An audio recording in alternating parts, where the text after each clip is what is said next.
Okay, today's discussion relies on 3 books.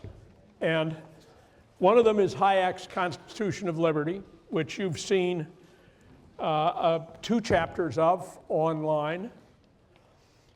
Another is Hernando de Soto's Mystery of Capital. And the third, and by far most entertaining, is Aravind Adiga's The White Tiger. In today's class, we're talking about something really foundational. And it is basically a pragmatic or practical theory of freedom. It's why is freedom a good thing? And this is a much less high-flown theory than many philosophers would give. Hayek, after all, was an economist. But it is a powerful one, and for me it corresponds to more or less to my convictions. And the most powerful aspect of it is that I can profit from your freedom, and you can profit from mine. Freedom is a common good. Individual freedom is a common good in a way that makes a great deal of practical common sense to a lot of people, including me. We'll do it in 4 chunks. We'll begin by looking at Hayek's framework. We will then take up briefly the question of government and how government relates to this. Then we will look at De Soto's analysis of live and dead capital and his explanation of why undeveloped countries remain undeveloped in many cases. And then finally, we'll rub our idea of freedom up against the lives of the central players in The White Tiger.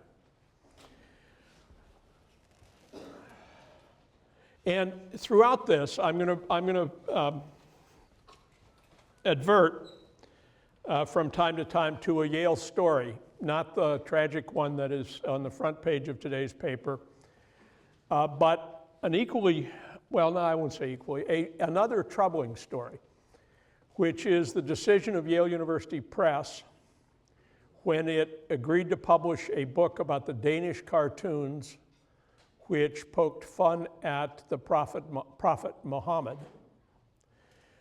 When that book was ready for printing 3 months ago, the director of Yale University Press called me. I'm on the committee that decides what books they publish. And the question was, can we pull the cartoons out of the book? These are cartoons which make devout Muslims very mad. And the answer we arrived at, very reluctantly, was yes, pull the cartoons. And think of that problem and think of what possible explanation could there be why a great university feels itself unwilling to stand up for freedom of expression in the case of these admittedly blasphemous cartoons. And it turns out the answer is very practical, and I'll give you my position on it by the end of class. Okay. Hayek was a charming guy and a very practical thinker, less practical perhaps than economists who work for banks, but as Nobel laureates go, very practical. He was given to thinking about hard cases, about why things were done as they were, and he was most of all an intellectual skeptic. He was most of all inclined to doubt human knowledge, to lean on fallibility and ignorance, to look at Marxist historicism, which we discussed last time, as horse feathers.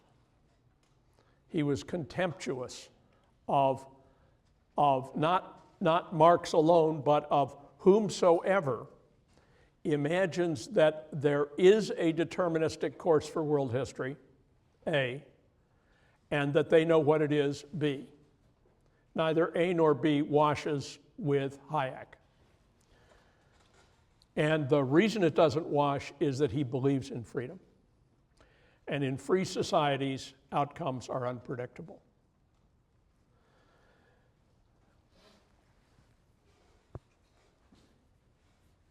We're going to read this for a second for yourselves. It's the worst sin in the use of PowerPoint is to put a lot of words on the screen and then read them to people. It makes me furious when I'm in the audience and people do it. So can you read it for yourselves in the back there? Okay, and we'll parse it a little bit.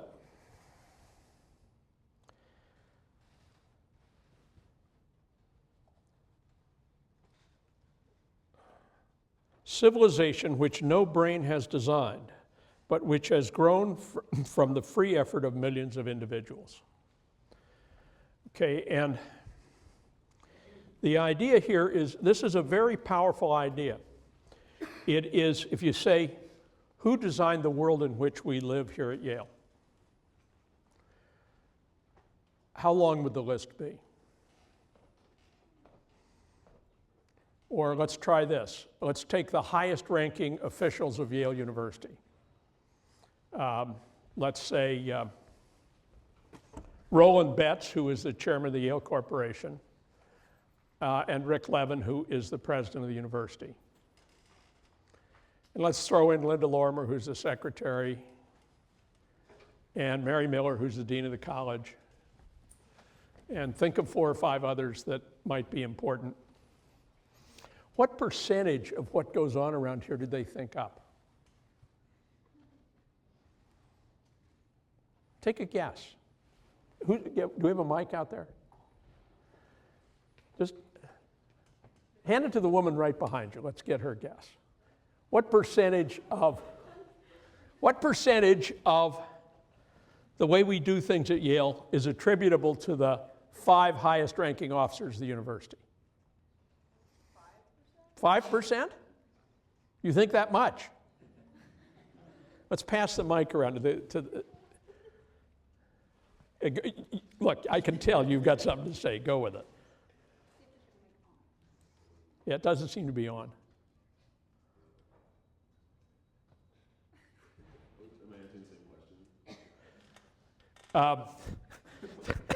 Okay, third repetition. The question is, take the 5 highest ranking officers of the university, take everything that goes on around Yale, what percentage of it can we attribute to them thinking it up? I'd say way less than 1. And I think they would say way less than 1, right? And it's because the university has been invented a piece at a time over the centuries. It's reinvented every day. What you do in the classroom is part of reinventing Yale. What you do elsewhere is part of it. And the notion of a free society that Hayek wants to put in front of us is one where agency, the right to make decisions, is widely dispersed. And you can imagine societies in which that isn't true. In fact, many exist.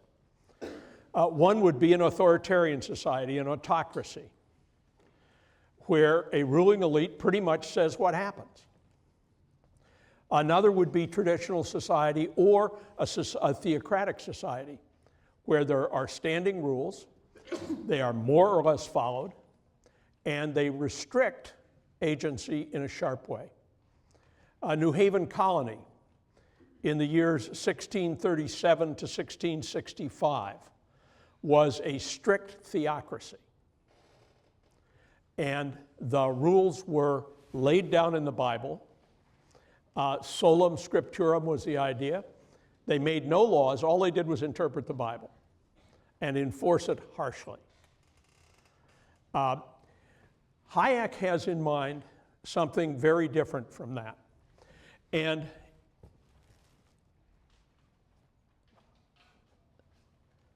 the idea that society is in some sense a great learning machine, or that a free society is a great learning machine, is the powerful idea in Hayek's work. If we think of, I'm given to these extravagant charts, historical time on this dimension measured, let's say, in centuries, or in human generations, if you prefer. And on the vertical axis, the total shared store of knowledge that society accumulates. Knowledge as trivial as how to manufacture a toothbrush, or as complex as how to operate a great university.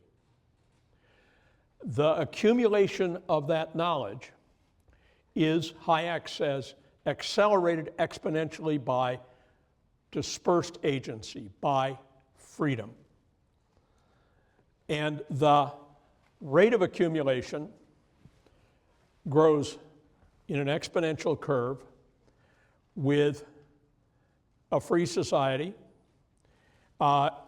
He doesn't talk about demography, but I would say that a free society which has passed through the world demographic transition, so that people live long lives in which a great deal of learning can go on decade after decade, that such a society embedded in the institutions of a free society would have the sharpest upward curve in the accumulation of shared knowledge.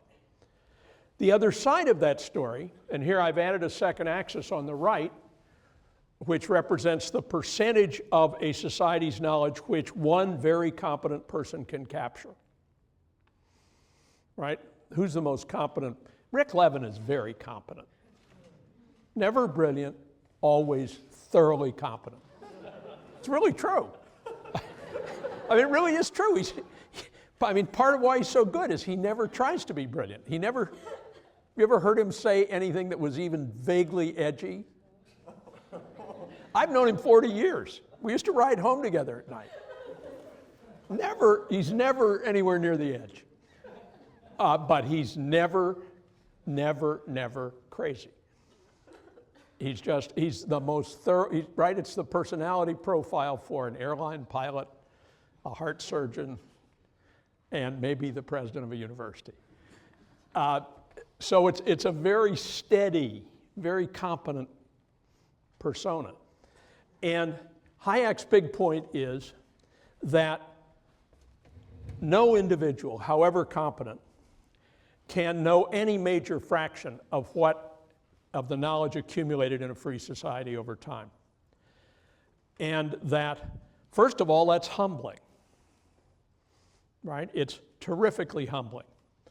And part of what the sort of education all of you are getting is about learning what you don't know and learning where to find out the things you don't know, which through time you need to know.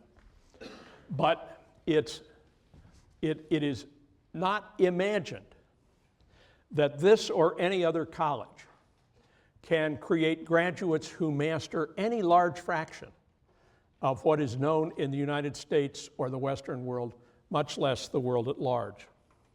So as knowledge accelerates, the individual fraction of that knowledge becomes smaller and smaller, and individuals become more and more dependent on things discovered and known by others.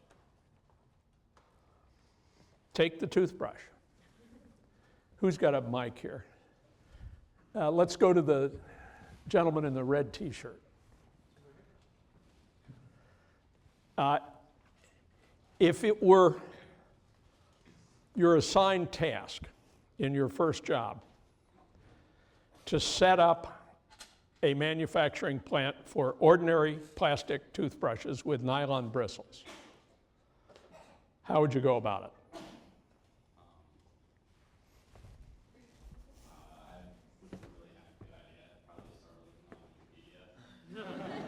Okay, that incidentally is where this photograph came from.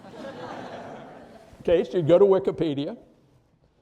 Do you think Wikipedia's got a design for a toothbrush factory? No, maybe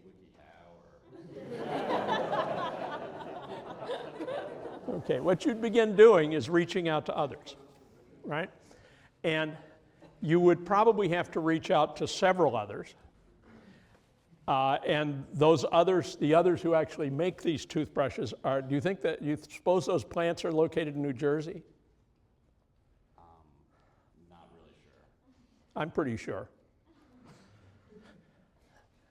And Mike, I don't even know this, but I'd be willing to offer a substantial bet that the vast majority of toothbrushes are manufactured somewhere in Asia or the Southern Hemisphere, probably Asia. And I would also bet that no one in this, does anyone in this room have a clue how you'd go actually about it? Injection molded plastic, right? No one knows. And yet each of us profits in a small way from tens and hundreds of thousands of bits of knowledge like that. Let's examine this chart. Now, I think maybe if we work cooperatively in the room, we could learn what it's about.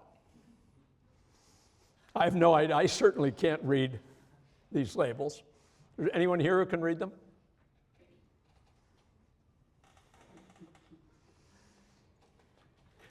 Cool. Let's get her a mic so we don't miss this.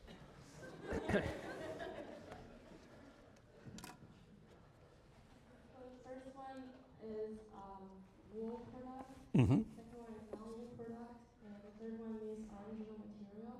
The fourth one means food material, and then the last one means products that are being exported again. Okay, re-export. Right. This is a history of British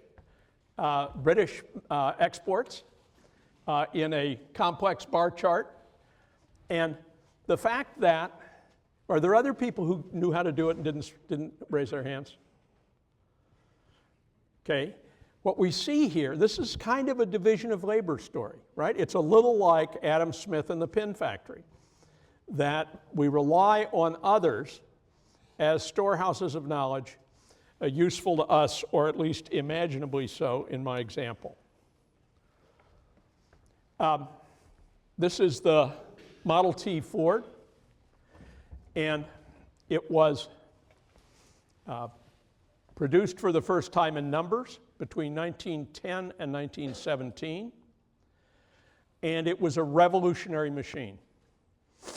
By 1917, when it began, it was selling for about $1,000, which would be a lot more than $1,000 today. By 1917, the Ford Motor Company had figured out how to make this car and make money on it by retailing it for $360. And they had done that by combining many small pieces of engineering from other fields, and by using a moving conveyor belt which carried the car along, and workers who stayed in position, each with an assigned task, each coordinated in a very efficient way. And the larger implication of that for the American and world economy, the knowledge embodied in it, was enormous. And it was wholly unoriginal. Ford was not a brilliant engineer. Some of the people he hired were damn good engineers. By and large, though, they were just regular, smart people who worked in a cooperative team way. A division of labor about ideas. And there was an older idea called the American system. And the American system was interchangeable parts. It was parts made so precisely identical that you could take the left front wheel drum off one Model T and put it on any other Model T and expect it to fit. And that idea, and that's actually one of the revolutionary ideas that's involved in the vertical spike of world affluence, and which has been dispersed everywhere in the globe. You can't manufacture anything in a competitive way if you don't understand and execute on interchangeable parts. The earliest alleged case was actually New Haven. It was the Eli Whitney gun factory. The waterfall on Whitney Avenue, the little building there. Eli Whitney had a contract with the federal government to make 10,000 muskets. And he set out to do it with interchangeable parts. And what's fascinating is if you go out there, they've got a couple hundred of these things in the drawers. He got most of them just a little wrong. So he would file them, or his workers would file them and chivvy them to make them interchangeable. But from the point of view of the military, the idea of interchangeability was huge, because when one part of a weapon jammed, you could take another one and interchange it, and the efficiency of the logistics were enormously improved. But the military is not mainly what that idea is about. Anybody have a clue who this is? Fair enough. There's no reason you should. This is the guy, Norman Barlog, correct, who did the critical work on developing high growth, high productivity, disease-resistant seeds. Most of the work done 50 or 60 years ago, he died last week, which increased agricultural yields on a world basis, so that there is still hunger in the world, but it's all man-made. That is, there are no cases in the world now where there isn't enough food to feed everybody. There's always enough food. If it doesn't get to the right places, that's something to do with human agency or institutions. And all of us benefit from that work, and that work in turn benefited from generation after generation of botany and husbandry. And all this process of building the social store of knowledge is what Hayek's idea of freedom is about. And this is Dean Mary Miller. And by now I've beaten this horse to death. She's wonderful. She's absolutely terrific. But what fraction of the curriculum she supervises would she need to have direct knowledge of? You think she knows what we do in here? She'd only know if I were in a lot of trouble, or you were. There are hundreds of courses, even thousands, and the dispersion of agency, right? The last summer, I sat at my summer house in northern Vermont with a stack of books about that high, picking the books for this course. She didn't supervise that. Neither would I have been pleased if she had. But the effect, if she has the right people doing it and trusts them, is very like Adam Smith's pin factory and the division of labor and the power it produces. So we're back to Smith. Smith had the idea that by dividing labor so that one person doesn't undertake the whole complex task of manufacturing a pin, if you divide the labor among many who get good at specific aspects of the task, you can make it cheaper and more efficient than otherwise it would have been. Hayek's idea is more loose-jointed than that. Hayek's idea is that you don't even assign roles to people, you let them find their own roles. That if you want to go out and start a toothbrush factory using a novel technology, invented late at night over beer with your roommate,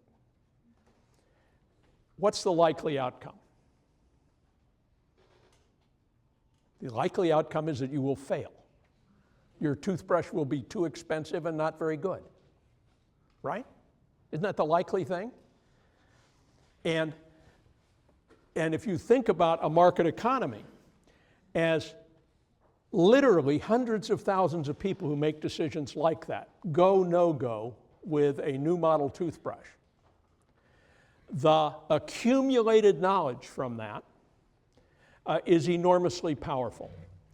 And if you begin to make money with your new model toothbrush, then a couple of things will happen. One, capital will flow toward you. People will say, we would like to own part of this. And our subject next Monday is the Joint Stock Corporation, which is all about that. So capital will flow toward you, and so will competition. As soon as you begin to succeed, people will attempt to get as close to your product as the patent and copyright laws permit, and to compete with you on the basis of quality or price. And that process, you can think of it as an enormous diversified portfolio. The whole economy. No one directs the whole economy or says where the capital goes, though sometimes it feels as if Goldman Sachs comes close to that. The decision process is highly decentralized and unprogrammed. And indeed, Hayek, if you'll look closely, says, well, let's find it. He says that what we're trying to do is create the opportunity for the unexpected to happen. Liberty is essential in order to leave room for the unforeseeable and unpredicted.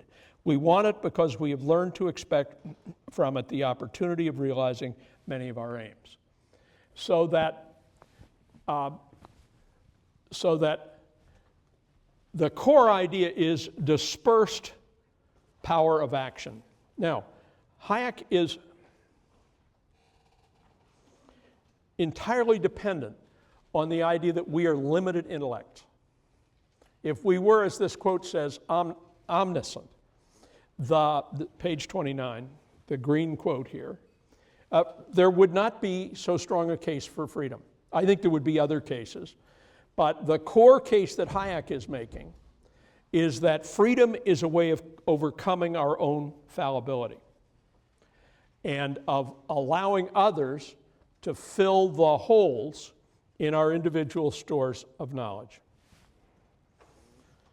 Now, Hayek, early in the section you read, focuses on the question of a rock climber. It's kind of a jarring reference when you see it. It's at the, where is it? I think it's around page 12.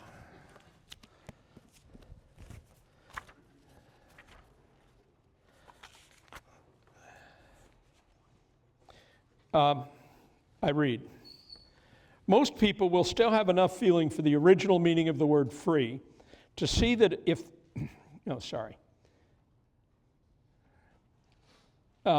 in this sense, freedom refers solely to the relation of men to other men, or persons to other persons. The only infringement of it is coercion by men. This means in particular that the range of physical possibilities from which a person can choose at a given moment has no direct relevance to freedom. The rock climber on a difficult pitch who sees only one way out to save his life is unquestionably free. Most people will still have enough feeling for the original meaning of the word free to see that if the same rock climber were to fall into a crevasse and were unable to get out, he would only figuratively be called unfree. Now there's a lot rides on that claim. And Hayek defends it unevenly. If you look closely at the way he defines coercion, you'll find that the rock climber story is the clear and easy case. And by the end of our slides today, we'll begin to look at some harder cases. And some of those hard cases are raised by the White Tiger book. Now, This is more my kind of rock climber, hanging on barely. I'm terrified of any height greater than 5 feet. What's behind this story? Hayek isn't sneaky here. Anybody want to tell us why he makes this argument? Because he is arguing in an environment where communism is a very live option. And the Marxist position about freedom is that it's a bourgeois delusion. And that only by giving everyone the same access to material rewards, to money, wealth, and the like, only by downward redistribution of money, wealth, and the like, can real freedom be shared by everyone. And Hayek wants desperately to head off that argument. Now, whether that argument is right or wrong is actually more semantic than anything else. And we'll actually close with a slide about this. That is to say, can you be free and at the bottom of society unable to do many things, unable to effectively exercise your freedom? One view is that the two dimensions, freedom and wealth or power, are entirely independent. Another view is that without some degree of market power, some degree of ability to interest others in your needs through exchanging your skills and your labor for what it is that you need, or for the money which will buy what it is that you need or want, only with some degree of market power can freedom be fully realized. And I'm of that second view. I'm of the view that the wide dispersion of relative affluence is part of making freedom real. And the way I would argue that with Hayek is that conceptually, the concept of coercion is extraordinarily slippery. Let's consider the guy in the crevasse. He's stuck, but you and I are walking by on our way to a picnic. And he calls to us, and we say, sorry, we're late to the picnic. It would be you wouldn't have to much twist the language to say that that was an implicit act of coercion on our part. Okay? And then the slope gets dangerous and complex. If he had diabetes, and we withheld from him the treatment for diabetes, would that violate his freedom? All I want you to do, what I really want you to do, is get the power of Hayek's idea in your heads and get the complexity of applying it in your heads. Now, the reason I think some degree of affluence or some degree of market power is part of the deal is that Hayek's examples all depend on it. The things which he tells us about in the second chapter are all ones where people have enough education, enough physical health, enough skills that they can be real players.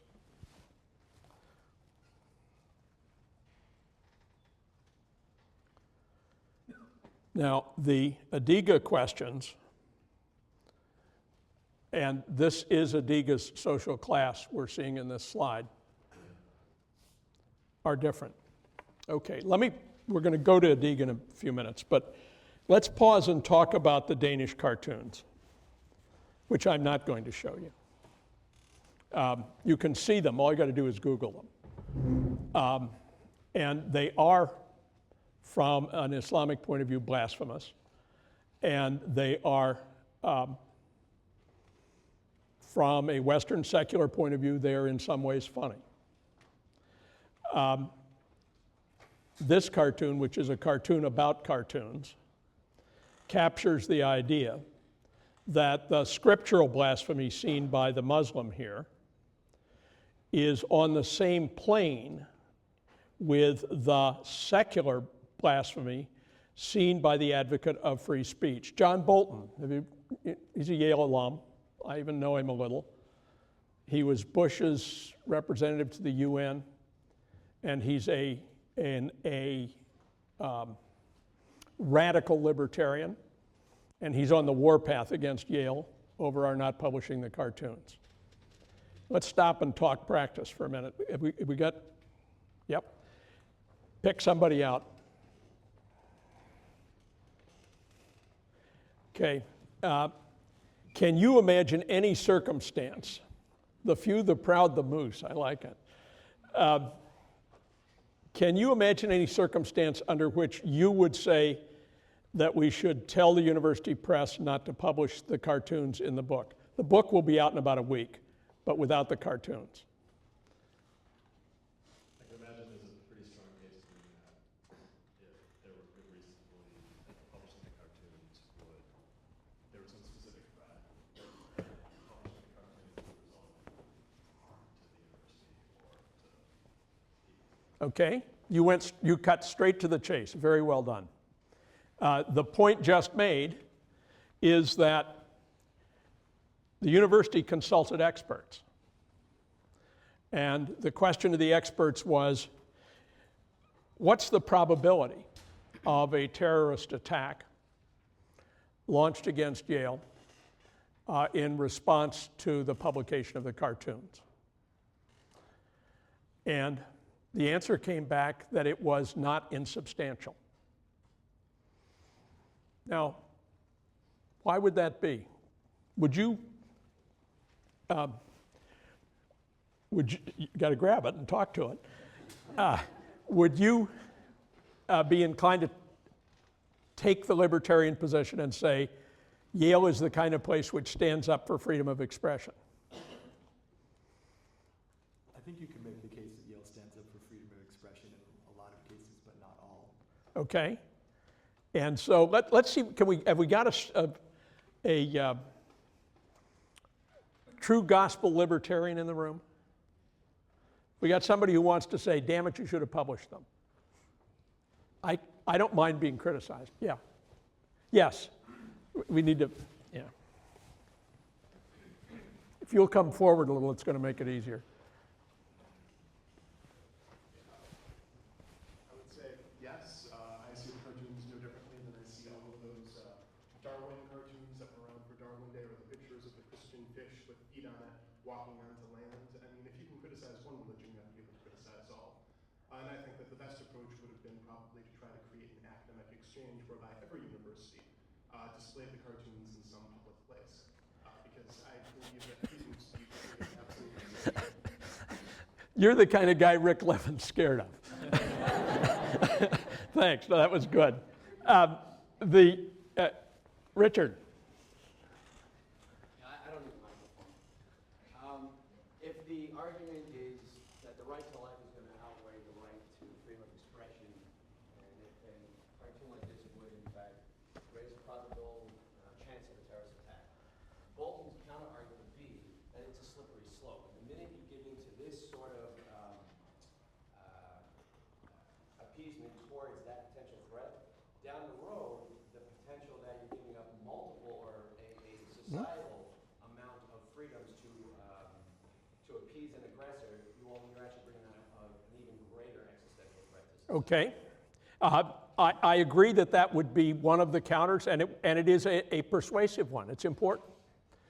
The issue here gets to be, it comes down, in my view, to the effective ability to defend the institution. And when I say defend it, I mean defend it. And the next topic for us, if I've got these slides organized right, is the nation-state system. And what we have here is a question of narrow-gauge state failure. The guy pictured is Thomas Hobbes. His great book, The Leviathan, came out at the same time as the settlement to the 30 Years' War, more or less, and they were two faces of the same thing. Hobbes' central idea of the Leviathan was a power so great and so well disciplined that it could monopolize force and violence in society and keep people from attacking one another and put down a general set of rules of law which allowed people to know what was coming next. And if the Leviathan were fully effective, I would favor publishing the cartoons. And my reasoning would be similar to the reasoning back left, that freedom is freedom, and freedom includes bad taste. I think blasphemy is very bad taste toward any religion.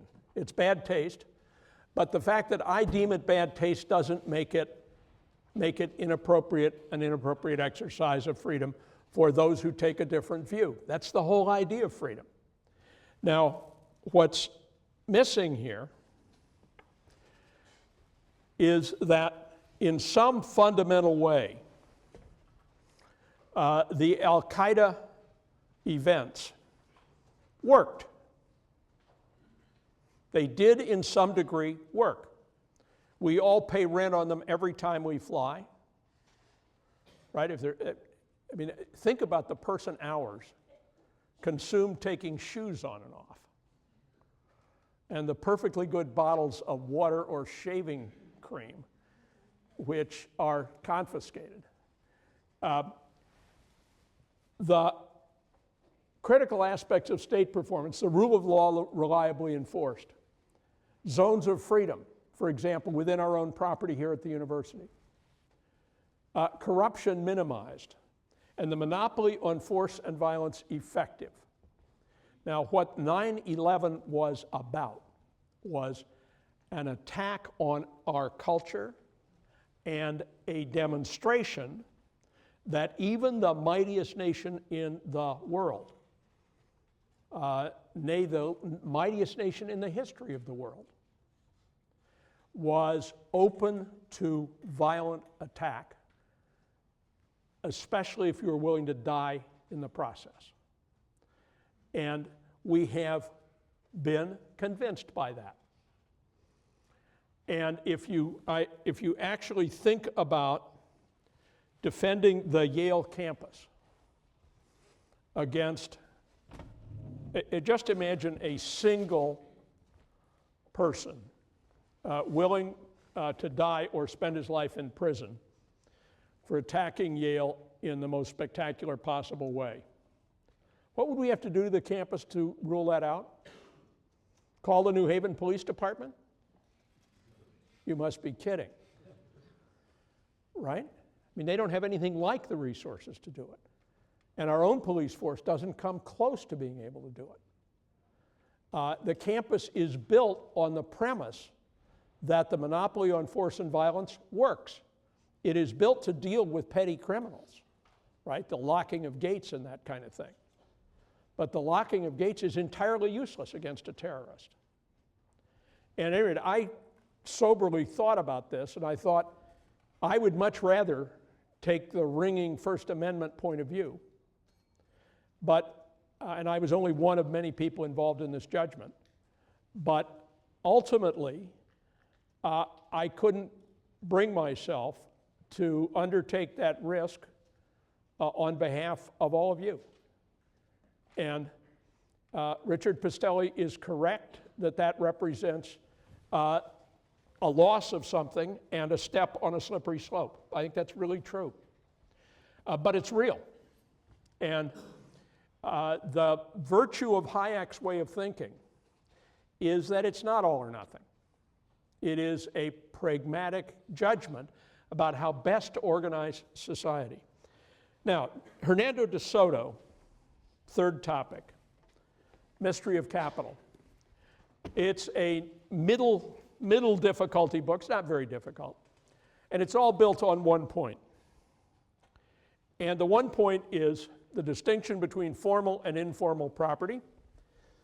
The photo I showed you before is a favela near Rio in Brazil. And it's all informal property. The people who built those houses don't really own them. They own them according to a set of informal rules that operate among the people in the favela. they don't have formal documentation for them, so it is informal property. Every building in New Haven is formal property. Even community gardens are formal property. There is a deed written down, you can trace it, and you can show it to a bank. And De Soto's major idea is that informal property is dead capital. And formal property, where the power of the state stands behind your ownership, is live capital. And his claim is that poor people in developing societies own a vast amount of capital in informal forms. And that just as capital is formed in advanced market societies by combining many small assets into smaller number of big assets, so too can capital be formed in poor countries by formalizing property and allowing people to make investments by taking on debt which is secured by formal property.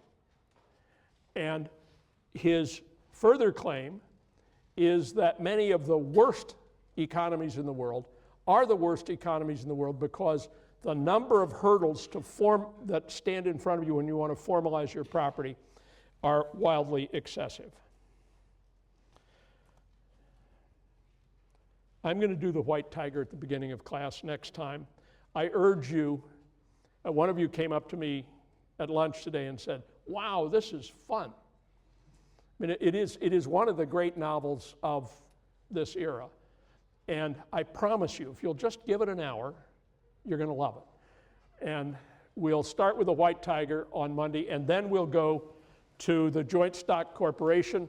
The reading for Monday is on the web now in Classes V2. It's the Alfred Chandler piece about railroads. You will need to go to RIS when we get to the Harvard cases. There are 3 Harvard cases.